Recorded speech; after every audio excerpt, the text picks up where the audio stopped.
온 가족이 주님과 만나는 가정 예배.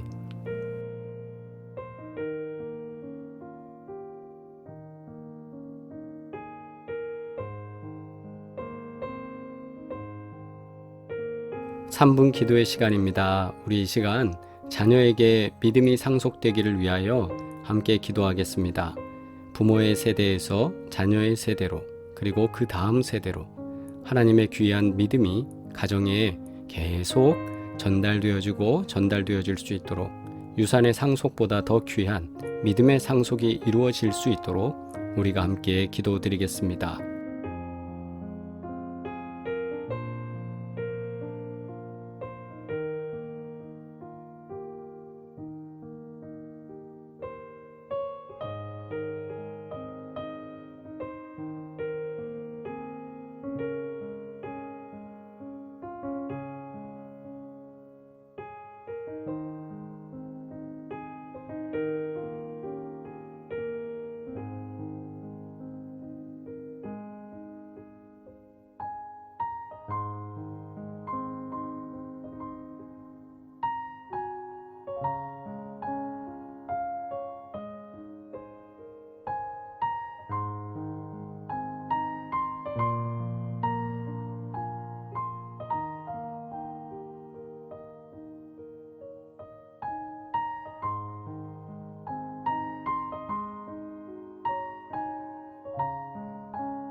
마땅히 행할 길을 아이에게 가르치라. 그리하면 늙어도 그것을 떠나지 아니하리라. 아멘. 공동기도 드리겠습니다. 주님, 믿음의 가정으로 이끄시고 임마누엘의 복을 누리게 하시니 감사합니다. 불꽃 같은 눈으로 감찰하시고 주의 오른손으로 잡아주시는 사랑에 감사합니다. 다음 세대에 복을 더하시어 주님의 은혜를 누리며 주와 동행하는 믿음이 되게 하옵소서. 예수 그리스도의 이름으로 기도합니다. 아멘. 온 가족이 주님과 만나는 가정 예배, 주만 예배 시간입니다. 오늘도 주님 앞에 함께 예배 드릴 때에 주께서 우리 가정에 베푸시는 귀한 복이 임하기를 주의 이름으로 축원합니다. 찬송가 28장 복의 근원 강림하사, 우리 함께 찬양 드리겠습니다.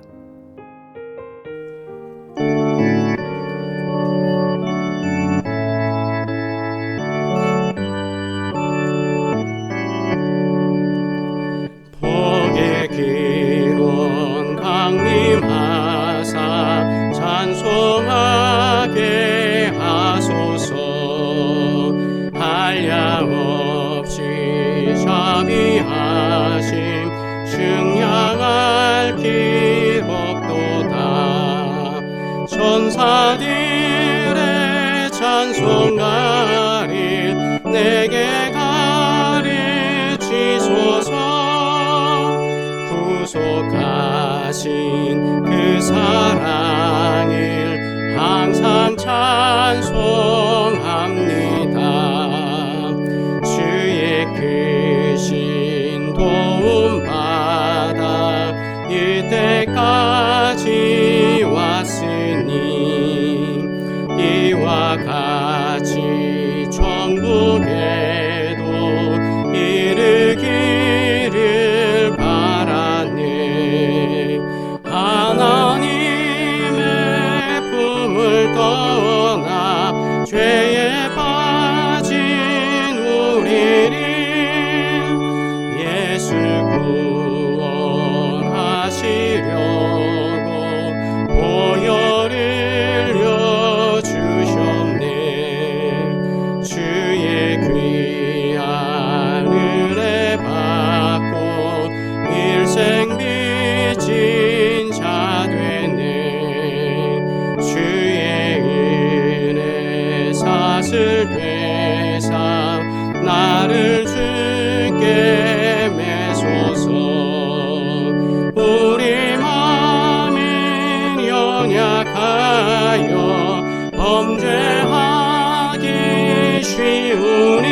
주님의 기도 드리겠습니다.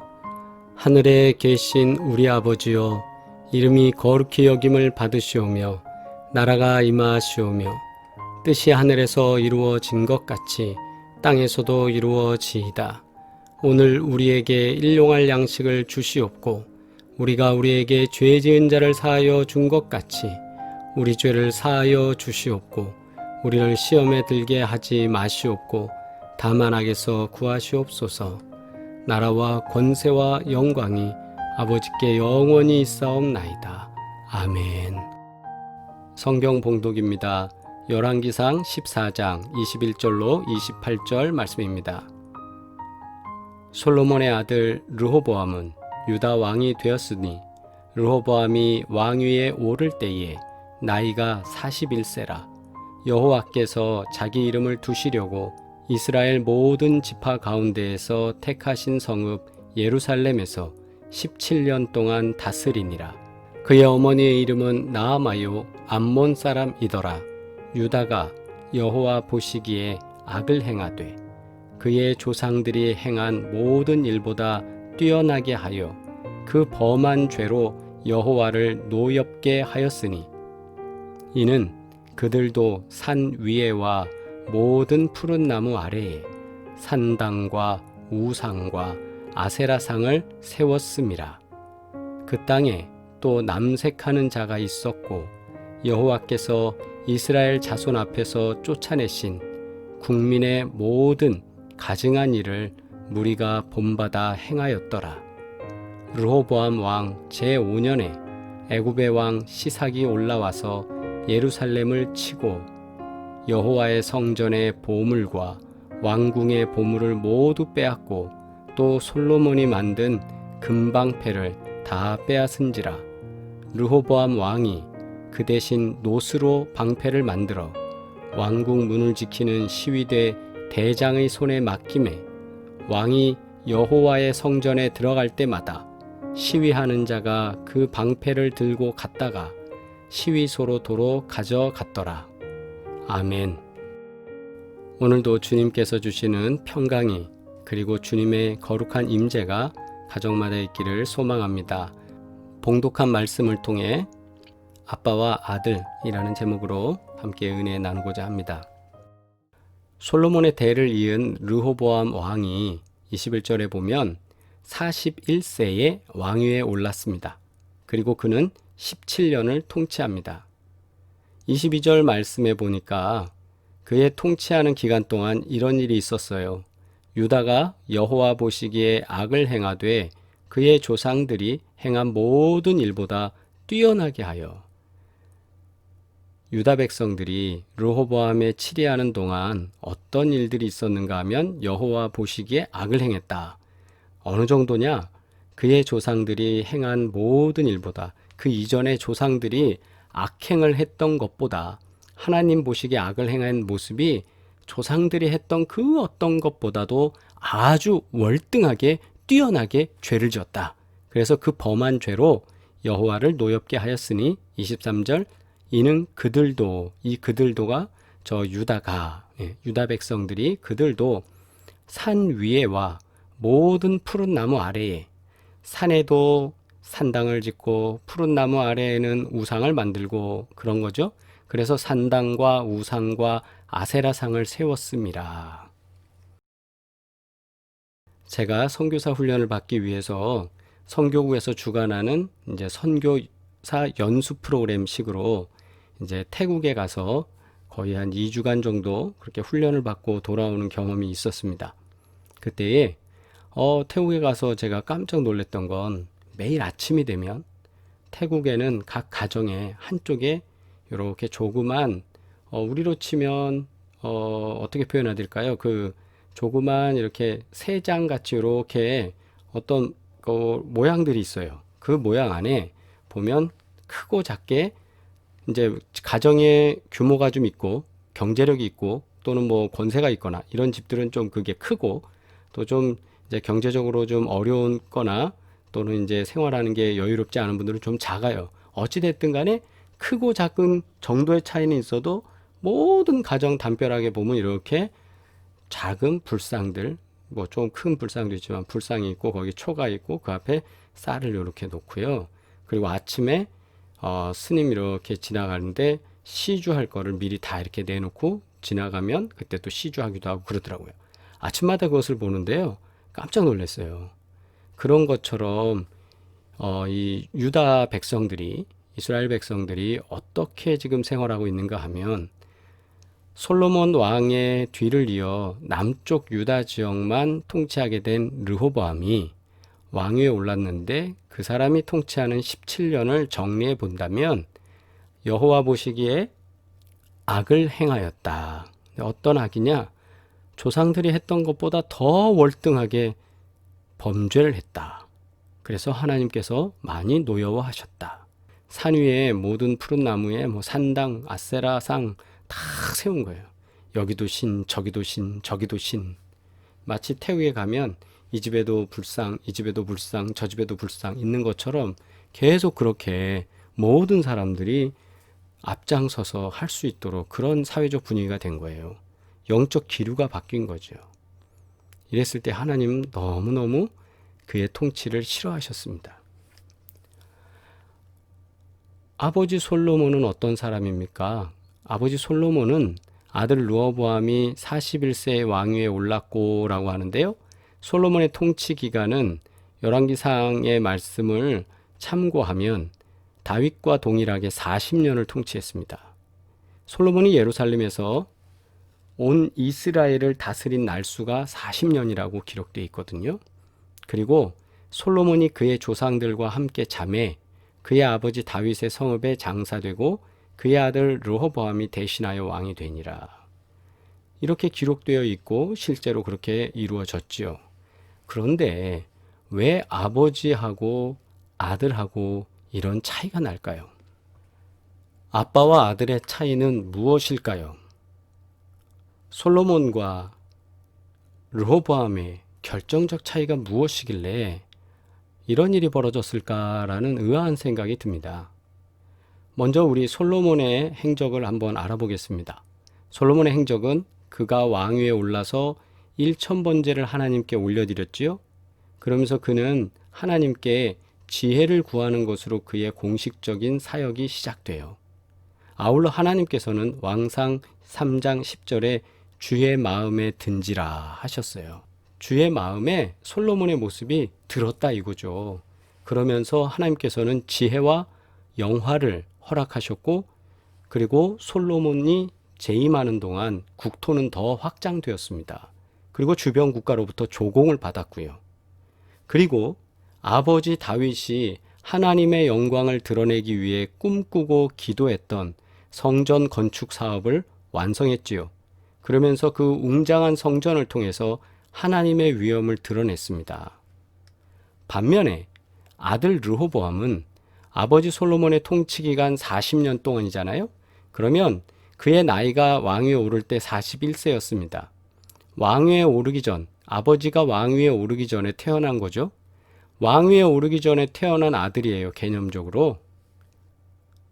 그래서 41세에 왕위에 올랐는데 17년 동안 왕으로 재위를 했고요. 그러면 평생을 자신이 왕위에 오르기 전에 왕권 수업을 하지 않습니까? 그러는 동안 분명히 아버지의 영향을 받았을 텐데 아버지가 어떻게 백성들을 사랑하고 아버지가 어떻게 하나님을 경배하는지를 보았을 텐데 그는 그 평생의 삶, 즉 40여 년의 준비하는 기간 동안 그는 하나님의 방법, 아버지의 방법을 따르지 않았어요. 왕 위에 오른 지 5년 만에 애굽 왕, 이집트의 시삭이 바로인 시삭이 군대를 이끌고 예루살렘을 쳤습니다. 그때 예루살렘은 이미 유다만 다스리는 그런 나라였기 때문에 처참하게 졌지요. 그러면서 왕궁에 있는 보물을 모두 빼앗아 갔고요. 그 다음에 솔로몬이 만든 금방패를 다 빼앗겼습니다. 그리고 르호보암은 17년 통치의 기록이 바로 오늘 본문 21절부터 28절 이게 전부예요. 소위 말해서 한 게 없어요. 17년 동안 그가 한 것은 5년, 그러니까 왕위에 오른 지 5년 만에 시삭의 군대가 왔을 때 몽땅 뺏긴 것밖에 없는 거예요. 참 궁금합니다. 아빠와 아들의 결정적 차이가 뭘까? 여러분도 조금은 이제 짐작하시겠죠? 솔로몬과 아들 르호보암의 차이 점점 잘 보이시죠? 부모의 소망은 어떤 건가요? 모두가 다 동일하실 거예요. 내 때보다는 내 자녀의 때에 더 형통하고 평안하기를 바라는 마음이 간절하다고 생각을 합니다. 그래서 공부하는 데 지원을 아끼지 않고 미래를 위해 준비하는 것에 정성을 쏟으며 돕는 것이 부모의 역할입니다. 그렇게 해서 자녀를 양육하고 키우고 돌보고 그리고 그가 잘 할 수 있도록 뒤에서 서포트하는 게 부모의 마음이지요. 그래서 항상 부모님들은 자녀를 위한 기도를 빼놓지 않으세요. 그런데 안타깝게도 오늘 이 두 부자의 모습은 너무 달라요. 너무 달라요. 심히 우려스러운 결정적인 한 구절을 저는 이렇게 찾습니다. 유다가 여호와 보시기에 악을 행하되 그의 조상들이 행한 모든 일보다 뛰어나게 하여 그 범한 죄로 여호와를 노엽게 하였다라는 거죠. 어느 정도로 산당과 우상과 아세라생을 세웠죠. 남색했지요. 그리고 국민들 모두가 악한 것만 본받아서 행했다고 말씀되어지지 않습니까? 우리 부모의 역할이 무엇입니까? 인생을 성공적으로 살아갈 수 있도록 조력해 주는 거예요. 그래서 저렇게 어려운 일, 힘든 곳은 부모가 자녀를 업고 가는 것처럼, 무등을 태워가는 것처럼 저렇게 해주고 싶은 게 부모의 역할이에요. 솔로몬도 르호보암을 위해서 해줄 수 있는 건 다 준비해 줬을 거예요. 그런데 결정적인 걸 전달해 주지 못했습니다. 바로 그게 뭘까요? 잠언 22장 6절에 마땅히 행할 길을 아이에게 가르치라. 그리하면 늙어도 그것을 떠나지 아니하리라. 아멘. 믿음의 전달자가 돼야 되는 줄 믿습니다. 부모는 뭐예요? 믿음의 전달자예요. 믿음의 전달자. 우리의 상속은 카운트되는 머니가 아니라 돈으로 물질로 주는 것이 아니라 믿음을 전달할 수 있어야 되는 줄 믿습니다. 문화재라는 것이 어떤 거예요? 문화적 가치가 있다고 인정되는 인류 문화 활동의 소산을 일컫는다고 합니다. 문화재에는 두 종류가 있습니다. 유형 문화재, 무형 문화재로 구분하듯이 보이는 것과 보이지 않는 것 모두 가치적으로 소중하기 때문에 이렇게 구분합니다. 그래서 유형적으로 볼 수 있는 건물 이런 것들은 모두 우리가 문화재로서 지정을 하지요. 또 무형도 지정을 합니다. 무슨 탈춤이라든가 어떤 모습들 형식이 보여지진 않지만 보여지는 것은 없지만 그러나 그 사람들이 하는 행동이라든가 제의라든가 무형 문화재라고 해서 하지요. 어떤 게 더 가치 있을까? 그거는 우리가 계산할 수 없습니다. 왜? 유형도 중요하고 무형도 중요하니까요. 우리의 믿음이 어떻게 보면 무형적 가치입니다. 왜냐하면 눈에 이렇게 딱 보이진 않아요. 그러나 인생에 있어서 가장 중요한 요소이지만 무형적이기에 유산상 속에 있어서 작용하지는 않습니다. 무슨 말씀일까요? 중요하잖아요. 중요함에도 불구하고 이게 유산에 상속한다고 할 때 무형적인 것이 어떻게 거기에 문구적으로 전달될 수는 없잖아요. 그러나 자녀에게 가장 소중한 믿음을 유산으로 남길 때 르호보암의 실수가 반복되지 않을 것이라 저는 믿습니다. 하나님께 올려드리는 감사를 재산으로 남겨주시길 주의 이름으로 축원합니다. 감사가 생활이 되도록 우리 자녀들에게 믿음을 유산으로 주고 감사를 재산으로 줄 수 있는 지혜로운 부모가 되시길 주의 이름으로 축원합니다. 아빠가 누린 큰 복을 아들은 모두 잃어버렸어요. 40년 통치의 훌륭한 왕업 아니죠. 다윗부터 시작하면 80년 통치의 훌륭한 왕업을 17년 동안 모두 다 사라지게 해버렸습니다.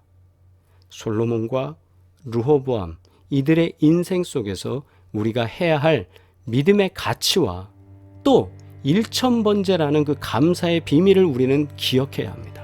정말 그 중심이라는, 하나님을 감동시킬 만한 그 중심이라는 거죠. 솔로몬은 하나님 앞에 그게 있었어요. 그러나 르호보암은 우상을 섬기고 산당을 만들고 아세라를 섬기는 거예요. 오늘 우리가 우리 자녀들의 내일을 본다면, 우리 자녀들의 그 다음 세대, 손주들 세대의 그 미래를 본다면 우리는 어떤 일을 해야 할지, 오늘 이 시간 무엇을 기도해야 할지 분명하게 보이는 줄 믿습니다. 믿음을 유산으로, 감사를 재산으로 소통하며 가문에 흐르는 큰 축복의 그 강줄기가 흘러 넘치기를 주의 이름으로 축원합니다. 사랑하는 여러분, 무엇을 물려주고 싶으신가요? 아니, 무엇을 전달하고 우리가 기억되고 싶으신가요? 유명한 솔로몬도 땅은 전달해 주었고 정권은 넘겨주었고 왕위는 계승해 주었는지 몰라도 믿음을 주지 못했어요. 하나님께 영광 돌리는 예배를 그에게 전달해 주지 못했어요. 우리는 이곳에서, 이 말씀 속에서 우리가 무엇을 해야 될지를 분명히 깨닫고 자녀에게 훌륭한 믿음의 유산을 남길 수 있는 저와 여러분 되기를 주의 이름으로 축원합니다. 기도드리겠습니다. 존귀하신 아버지 하나님, 하나님께서 우리에게 감동을 주셨사오니 우리의 믿음, 우리의 이 축복에 대한 귀한 감사를 우리 자녀들 세대, 그 다음 세대에도 계속 흘러 넘쳐갈 수 있도록 복되게 하여 주시옵소서. 하나님, 주님께서 주시는 귀한 은혜가 날마다 넘쳐날 수 있도록 하시고 감사의 날을 준비하며 추수감사를 준비하는 우리들 가운데 이 귀한 감사의 제산이 하나님께 드려지며 자녀들에게 보여지고 자녀들을 훈련시키고 그들이 성장하여 하나님께 더 많은 영광 돌릴 수 있도록 주님 기름 부어 주시옵소서. 믿음을 유산으로 주기를 원합니다. 감사를 제산으로 주기를 원합니다. 하나님, 우리 가운데 함께하사 복된 증거 넘쳐날 수 있도록 역사하여 주시옵소서. 이제는 우리를 권하신 예수 그리스도의 은혜와 하나님 아버지의 끝없는 사랑과 성령의 교통하시고 인도하시며 복주시는 놀라운 증거들이 오늘 예배드리는 사랑하는 가족들 가운데 이제부터 영원토록 함께 하시기를 간절히 축원하옵나이다. 아멘. 할렐루야. 우리 채팅으로 서로 인사 나누시겠습니다. 하나님께서 우리들에게 소망함을 주신 것처럼 치유와 회복을 위하여 기도할 때 강건해지고 변화되어지고 놀라운 일이 역사되는 줄 믿습니다. 또한 자녀들을 위하여 기도할 때 하나님은 자녀들의 막힌 문제를 열어주시고 자녀들의 불편한 여러 일들을 편하고 행복하게 이끌어 주시는 줄 믿습니다. 또한 기업 가운데 역사하시는 주님께서 우리가 간구할 때 날마다 형통하게 하시고 날마다 복되게 하시고 날마다 승리하게 하시는 귀한 은혜가 역사될 줄 믿습니다. 직장과 학교를 위해서도 기도할 때 우리 학생들, 청년들의 모든 삶이 복될 줄 믿습니다. 1000명 성도를 위하여 또 기도 부탁드리겠습니다. 우리가 내년에는 군선교의 영역을 감당하기를 원합니다. 또한 영상선교가 좀 더 활성화되기를 원합니다. 하나님께서 우리에게 길을 열어주시고 함께 하실 줄 믿습니다. 세계선교 감당할 수 있는 사랑의 교회 되게 하실 줄 믿습니다. 감사합니다. 우리 다시 만나는 시간까지 강건하시기를 바라고 주님의 평강과 주님의 도우심이 역사되기를 주의 이름으로 축원합니다. 사랑합니다.